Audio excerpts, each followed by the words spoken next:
Master minds commerce చదవాలనుకునే 10th inter విద్యార్థుల తొలి ఎంపిక.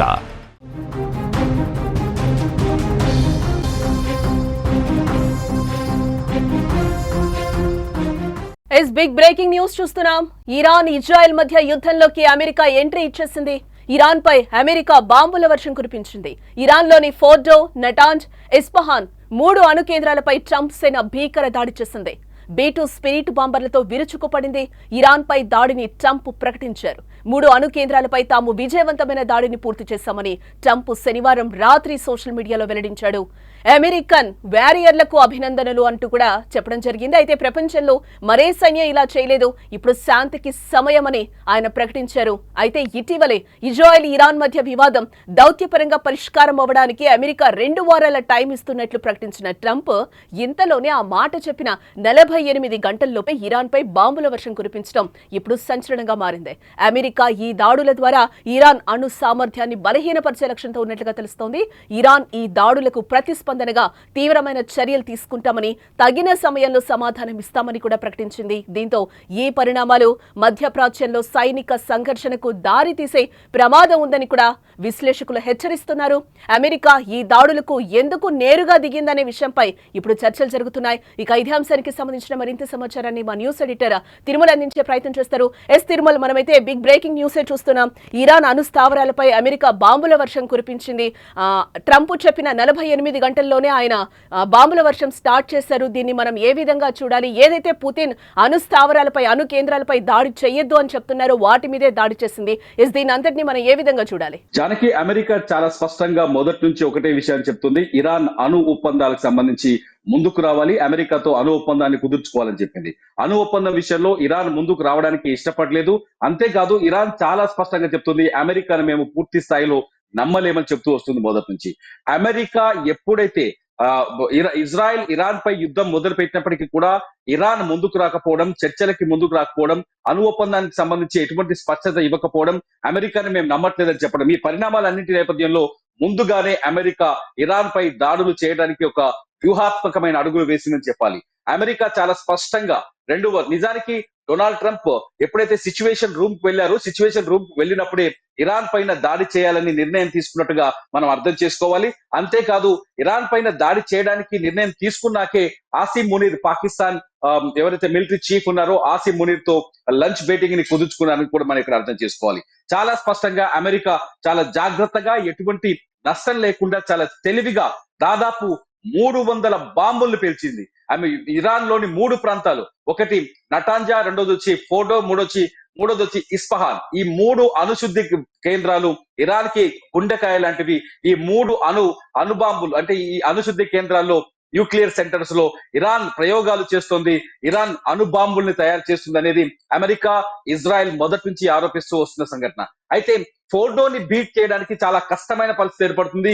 ఫోర్డో మొత్తం ఇరాన్ లోని ఒక కొండ ప్రాంతంలో, హిమాలయ సారా ఉంటుంది అక్కడికి, హిమాలయ సారాలో ఉన్న ఒక కొండ ప్రాంతంలో, ఇది తెహరాన్కి, ఇరాన్ రాజధాని తెహరాన్కి 90 కిలోమీటర్ల దూరంలో ఉంటుంది ఫోర్డో అణు న్యూక్లియర్ సెంటర్ పైన దాడి చేయడం అనేది చాలా కష్టమైన పని అనుకున్నారు. ఎందుకంటే 1981లో ఇజ్రాయెల్ అణు కేంద్రాలని ధ్వంసం చేసిన తర్వాత ఫోర్డోని చాలా తెలివిగా, చాకచక్యంగా, చాలా ముందు చూపుతో నిర్మించారు. ఇది కొండ ప్రాంతం ఉంటుంది. ఇది ఒక కొండ పైకి కొన్ని 100 మీటర్ల హైట్ ఉంటుంది. ఆ కొండ కింద సొరంగం తవ్వి దాదాపు 200 నుంచి 300 ఫీట్ల లోతులో ఫోర్డో అణు కేంద్రాన్ని తయారు చేశారు. ఇందులో 90% వరకు శుద్ధి చేసిన యురేనియం ఉన్నట్టుగా అంతర్జాతీయ యురేనియం సంస్థ గుర్తించింది. ఎప్పుడైతే 90% యురేనియాన్ని శుద్ధి చేయడం అంటే కేవలం అణుబాంబులు తయారు చేయడానికి మాత్రమే ఈ 90% యురేనియాన్ని శుద్ధి చేస్తారు. కాబట్టి ఇరాన్ అణుబాంబుని తయారు చేస్తుందనే నిర్ణయానికి వచ్చింది ఇజ్రాయెల్. అందుకే గత వారం నుంచి ఇరాన్ పైన, ఇవాటికి 10వ రోజు, గత 10 రోజులుగా ఇరాన్ పైన ఇజ్రాయెల్ దాడులు చేస్తూ వస్తుంది. ఈ విషయంలో అమెరికా పూర్తి మద్దతు ప్రకటించింది ఇజ్రాయెల్ కి. ఆ ఫోటోని టార్గెట్ చేస్తూ ఇప్పటి వరకు ఇరాన్ వేసిన బాంబులేవి పనిచేయలేదు. కొండ ప్రాంతం కావడంతో ఇజ్రాయెల్ ఫోర్డోని అటాక్ చేయడానికి అసలు కుదరలేదు. ఫోర్డో పైన దాడి చేయాలంటే అమెరికానే రంగంలోకి దిగాలనే నిర్ణయం తీసుకున్నట్టుగా తెలుస్తుంది. ఈ నేపథ్యంలోనే నెతన్యాహుతో ఫోన్ లో మాట్లాడిన ట్రంప్, సిచ్యువేషన్ తర్వాత ఫోన్ లో మాట్లాడిన ట్రంప్ దీనికి తగిన ఏర్పాట్లు చేశారని చెప్పాలి. ఇవాళ ఇరాన్ పైన పడ్డ బాంబుల్ని ఒకసారి చూస్తే నిజంగా మైండ్ బ్లోయింగ్. ఇది ప్రపంచంలోనే అతి శక్తివంతమైన బాంబుల్ని అమెరికా ఇరాన్ పైన ప్రయోగించింది. ఫోర్డో పైన GBU-57 ఇది చాలా అడ్వాన్స్డ్ బాంబ్. దాదాపు 13,000 కిలోల మందుగుండు సామాగ్రి కలిగి ఉంటుంది. ఈ బాంబ్ GBU-57 అటాక్ చేస్తే భూమి లోపలికి దాదాపు 60 నుంచి 90 మీటర్ల లోతులోకి భూమి లోపలికి చొచ్చుకు వెళ్తుంది. ఫోర్డో భూమి లోపల దాదాపు 80 నుంచి 90 మీటర్ల లోతులో ఉంది కాబట్టి ఫోర్డో పైన GBU-57 ని ప్రయోగించినట్టుగా తెలుస్తుంది. అమెరికాకి సంబంధించిన P-2 యుద్ధ విమానాలు చాలా వేగంగా వచ్చి ఈ పనిని పూర్తి చేసినట్టుగా తెలుస్తుంది. GBU-57 పడ్డ చోట ఖచ్చితంగా విధ్వంసమే. అక్కడ ఎటువంటి భూమి కావచ్చు, భూమి అంతర్గతంగా కావచ్చు, ఏమేమి మిగలదు, పూర్తి ధ్వంసమైందని మనం ఇక్కడ అర్థం చేసుకోవాలి. ఫోటోతో పాటు నటాంజా పైన కూడా ఇవాళ దాడి జరిగింది. నటాంజా పైన కూడా కీలకమైన మిసైల్స్, బాలిస్టిక్ బాంబర్స్ తో అటాక్ చేసింది. అట్లాగే ఇస్ఫహాన్ పైన కూడా దాడి చేసింది. ఈ మూడు అణు స్థావరాలు, ఇరాన్ కి సంబంధించిన ఈ 3 అణు స్థావరాలు ఇప్పుడు పూర్తిగా ధ్వంసమైనట్టుగా ఇరాన్ మీడియా కూడా కొద్దిసేపటి క్రితమే ధృవీకరించింది. మొత్తానికి ఇరాన్ పైన మొదటి నుంచి ఉన్న ఎలిగేషన్ ఒకటే, అమెరికా కానీ, యూరప్ దేశాలు కానీ, లేకపోతే ఇజ్రాయెల్ కానీ చేస్తూ వస్తుంది. అణుశుద్ధికి ఇరాన్ వెనకడుగు వేయాలి, ఇరాన్ అణు ఒప్పందాన్ని కుదుర్చుకోవాలి అమెరికాతో. ఖచ్చితంగా ప్రపంచ శాంతికి ఇరాన్ అణుబాంబులు తయారు చేస్తే అది ప్రపంచ శాంతికి విఘాతం కలుగుతుందని ట్రంప్ కూడా కొద్దిసేపటి క్రితం ఇదే విషయాన్ని చెప్పారు. ఇరాన్ ఇప్పటికైనా శాంతి ఒప్పందానికి రావాలి, శాంతి చర్చలకు రావాలి. ఇరాన్ పని అయిపోయింది. ఇరాన్ గుండెకాయ పైన అమెరికా బాంబు దాడులు చేసింది.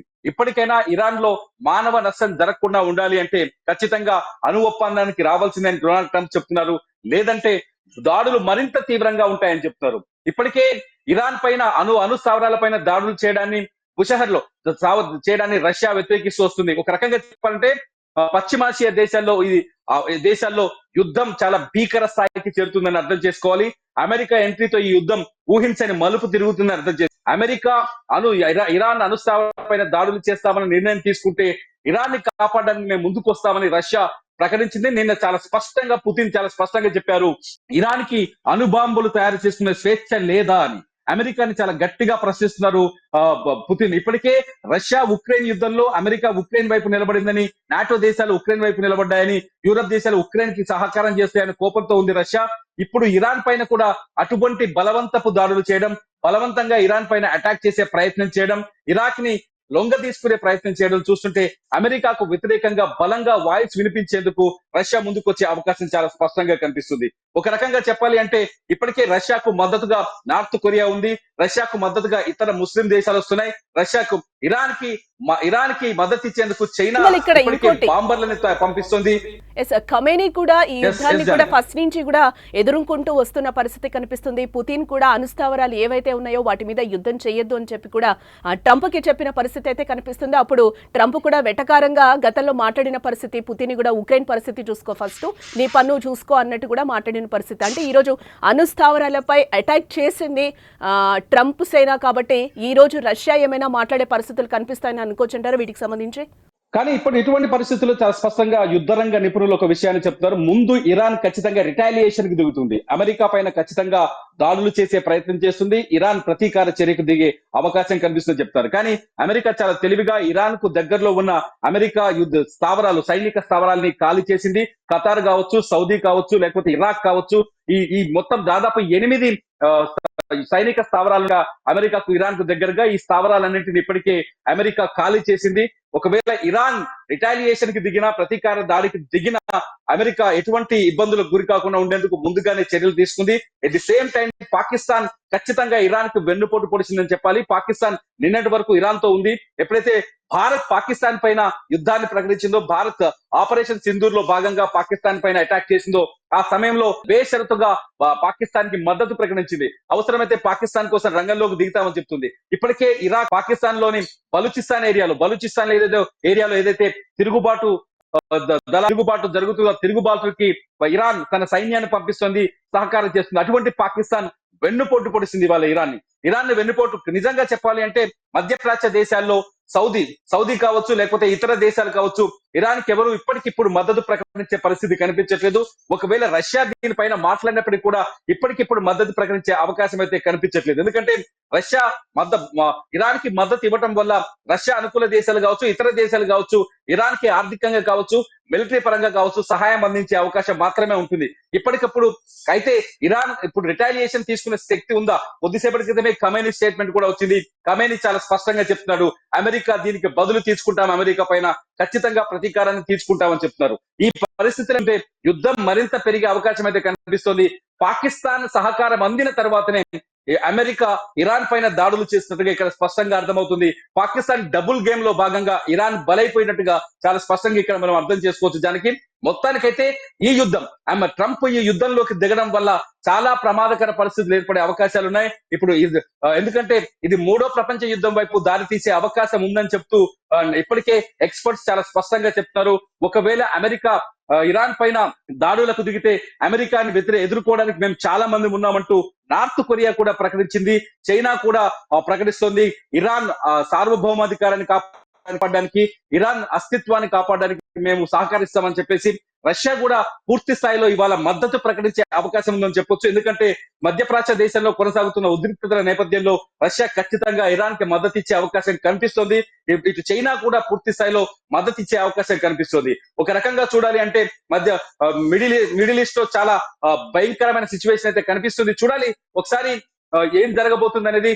డొనాల్డ్ ట్రంప్ ఇప్పటికే చాలా స్పష్టంగా చెప్పారు, ఇరాన్ లొంగిపోవాలి అని. ఇరాన్ మాత్రం చాలా స్పష్టంగా చెప్తుంది, ఎట్టి పరిస్థితుల్లో అమెరికా పైన ప్రతీకారం తీసుకుంటామని. ఇంకొక విషయం ఏంటంటే ఇక్కడ ఇరాన్ కి హౌతీస్ ఎవరైతే హౌతీస్ ఉన్నారో, యమన్ హౌతీస్, వీళ్ళు పూర్తి మద్దతు ప్రకటించారు. ఇరాన్ ఒకవేళ యుద్ధంలోకి దిగితే ఇరాన్ పైన అమెరికా దాడులు చేసింది కాబట్టి అమెరికా పైన మేము ప్రతీకారం తీసుకుంటామని హౌతీస్ కొద్దిసేపటి క్రితమే ప్రకటించారు. హౌతీస్ ఏదైతే ప్రపంచ దేశాలకి ఆయిల్ ఎగుమతి అవుతుందో, ఆయిల్ తీసుకొచ్చే షిప్స్ పైన నావల పైన దాడి చేసే అవకాశం కనిపిస్తుంది.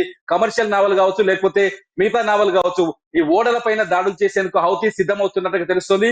హౌతీస్ ఇప్పటికే ప్రకటించారు, మేము అమెరికా ఓడల్ని టార్గెట్ చేస్తాం, అమెరికా బిజినెస్ ఆర్థిక మూలాలపైన దెబ్బ కొట్టే ప్రయత్నం చేస్తామని. ఏదైనా జరగవచ్చు. ఇవాళ సిచ్యువేషన్ మరింత బ్యాడ్ గా మారే అవకాశం అయితే స్పష్టంగా కనిపిస్తుంది. హౌతీస్ చాలా స్పష్టంగా చెప్తారు, ఇరాన్ పైన దాడి జరిగితే అమెరికా పైన ప్రతీకారం తీసుకుంటాం. సో ఒక రకంగా చెప్పాలంటే వర్టికల్ చేంజ్ కనిపిస్తుంది ప్రపంచ దేశ. రష్యా ఒకవైపు, ఇరాన్ అమెరికా ఒకవైపు, మొత్తానికైతే ఒక వర్టికల్ చేంజ్ అయితే డిఫరెన్స్ అయితే కనిపిస్తుంది. చూడాలి ఈ ఉద్రిక్త పరిస్థితులు ఎలా సద్దుమణుగుతాయో. అర్థం కాని సిచ్యువేషన్ అని చెప్పాలి. వరల్డ్ వార్ 3 వచ్చే అవకాశం ఉందని ఎవరైతే ఎక్స్పర్ట్స్ చెప్తున్నారో వాళ్ళు ముందు నుంచి ఏదైతే ప్రిడిక్ట్ చేస్తున్నారో ప్రిడిక్ట్ చేస్తున్నట్టుగానే సిచ్యువేషన్స్ అన్ని మారిపోతున్నాయి. ట్రంప్ తీసుకుంటున్న బోల్డ్ డెసిషన్స్, మాస్ డెసిషన్స్ శాంతికి విఘాతున్నాయంటూ ముస్లిం కంట్రీస్ చెప్తున్నాయి. తయారు చేస్తున్న అణుబాంబులు ప్రపంచ శాంతికి వ్యతిరేకం అంటూ ఇటు యూరోపియన్ దేశాలు చెప్తున్నాయి, అమెరికా చెప్తుంది. చూడాలి జానకి ఏం జరగబోతుందో నెక్స్ట్ టైం. రైట్. యస్ముతంగా మనం చూడొచ్చు, ఇరాన్ పై అమెరికా భీకర దాడికి దిగింది. ఉన్నట్టుండి 3 అణు కేంద్రాలపై అటాక్ చేసింది. అవి ఫోర్డో, నటాంజ్, ఎస్పహాన్. అణు కేంద్రాలపై బాంబుల వర్షం కురిపించింది. ఇరాన్ పై దాడికి 1989 నాటి బాంబర్లను ఉపయోగించినట్లుగా తెలుస్తోంది. 30 టోమాహాక్ క్షిపణులు కూడా ప్రయోగించింది. అమెరికా ఎంట్రీతో ఆందోళన మొదలైంది. మరో వరల్డ్ వార్ దిశగా పరిస్థితులు మారబోతున్నాయా అంటే విశ్లేషకులు అవుననే చెప్తున్నారు. ఇరాన్, ఇజ్రాయెల్ మధ్య యుద్ధంలోకి అమెరికా ఎంట్రీ ఇచ్చేసింది. ఇరాన్ పై అమెరికా బాంబుల వర్షం కురిపించింది. ఇరాన్ లోని ఫోర్డో, నటాంజ్, ఎస్పహాన్ 3 అణు కేంద్రాలపై ట్రంప్ సేన భీకర దాడికి దిగింది. B2 spirit బాంబర్లతో విరుచుకుపడింది. ఇరాన్ పై దాడిని ట్రంప్ ప్రకటించారు. 3 అణు కేంద్రాలపై తాము విజయవంతమైన దాడిని పూర్తి చేశామని కూడా ట్రంప్ శనివారం రాత్రి సోషల్ మీడియాలో వెల్లడించారు. అమెరికన్ వారియర్లకు అభినందనలు అంటూ కూడా ఆయన తెలిపారు. ప్రపంచంలో మరే సైన్యం ఇలా చేయలేదు, ఇప్పుడు శాంతికి సమయమని కూడా ఆయన ప్రకటించడం జరిగింది. అయితే ఇటీవలే ఇజ్రాయెల్, ఇరాన్ మధ్య వివాదం దౌత్యపరంగా పరిష్కారం అవ్వడానికి అమెరికా 2 వారాల టైం ఇస్తున్నట్లుగా ప్రకటించిన ట్రంప్ అంతలోనే ఆ మాట చెప్పిన 48 గంటల్లోపే ఇరాన్ పై బాంబుల వర్షం కురిపించడం ఇప్పుడు సంచలనంగా మారిందని చెప్పుకోవచ్చు. అమెరికా ఈ దాడుల ద్వారా ఇరాన్ అణు సామర్థ్యాన్ని బలహీనపరిచే లక్ష్యంతో ఉన్నట్లుగా తెలుస్తోంది. ఇరాన్ ఈ దాడులకు ప్రతిస్పందనగా తీవ్రమైన చర్యలు తీసుకుంటామని, తగిన సమయంలో సమాధానం ఇస్తామని కూడా ప్రకటించింది. దీంతో ఈ పరిణామాలు మధ్యప్రాచ్యంలో సైనిక సంఘర్షణకు దారితీసే ప్రమాదం ఉందని కూడా విశ్లేషకులు హెచ్చరిస్తున్న పరిస్థితి. అమెరికా ఈ దాడులకు ఎందుకు నేరుగా దిగిందనే విషయంపై ఇంకా చర్చలు జరుగుతూనే ఉన్నాయి. Our objective was the destruction of Iran's nuclear enrichment capacity and a stop to the nuclear threat posed by the world's #1 state sponsor of terror. Tonight, I can report to the world that the strikes were a spectacular military success. Iran's key nuclear enrichment facilities have been completely and totally obliterated. Iran, the bully of the Middle East, must now make peace. If they do not, future attacks will be far greater and a lot easier. For 40 years, Iran has been saying death to America, death to Israel. They have been killing our people, blowing off their arms, blowing off their legs with roadside bombs. That was their specialty. We lost over 1,000 people, and hundreds of thousands throughout the Middle East and around the world have died as a direct result of their hate. In particular, so many were killed by their general, Qasem Soleimani. I decided a long time ago that I would not let this happen. It will not continue. I want to thank and congratulate Prime Minister Bibi Netanyahu. We worked as a team like perhaps no team has ever worked before. And we've gone a long way to erasing this horrible threat to Israel. I want to thank the Israeli military for the wonderful job they've done. And most importantly, I want to congratulate the great American patriots who flew those magnificent machines tonight, and all of the United States military on an operation the likes of which the world has not seen in many, many decades.